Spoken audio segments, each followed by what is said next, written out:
উত্তরে বাড়ছে শীতের দাপট। দুদিন ধরে সূর্যের দেখা মিলছে না। মৃদু শৈত্যপ্রবাহে কনকনে ঠান্ডা অস্থির করে তুলেছে জনজীবন। শীতবস্ত্রের অভাবে অসহায় হয়ে পড়েছে ছিন্নমূল ও শ্রমজীবী মানুষ। বাড়ছে রোগবালাই। প্রকৃতিতে ঘন কুয়াশার দাপট। সড়কে দিনের বেলায় হেডলাইট জ্বালিয়ে চলছে যানবাহন। বইছে মৃদু শৈত্যপ্রবাহ। হিমালয় থেকে ধেয়ে আসছে হিমশীতল হাওয়া। এমন অবস্থায় ঘর থেকে বের হওয়াই কঠিন। কয়েকদিনের বৈরী আবহাওয়ায় বিপর্যস্ত হয়ে পড়েছে উত্তর জনপদের মানুষ। কুয়াশায় লাখ ঢাকে ধরতেছে, চোখ ঢাকে ধরতেছে, রাস্তা দেখা যাচ্ছে না। আমার রোজগার নাই, ইনকামও নাই, চলা খুব কষ্টের মধ্যে চলতেছে। গাড়ি ঘোড়া টাইম চলবে কিন্তু দেখা যাচ্ছে না তো কুয়াশায়।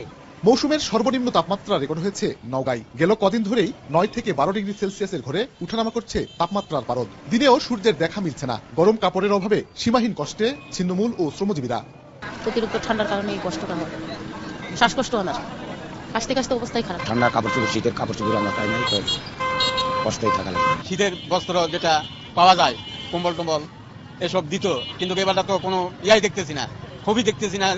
শীতের প্রকোপে হাসপাতালে বাড়ছে ঠান্ডাজনিত রোগীর সংখ্যা। জ্বর, সর্দি, কাশি ও শ্বাসকষ্টে বেশি আক্রান্ত হচ্ছেন শিশু ও বয়স্করা। পরিস্থিতি মোকাবেলায় যাবতীয় প্রস্তুতির কথা জানান কর্মকর্তারা।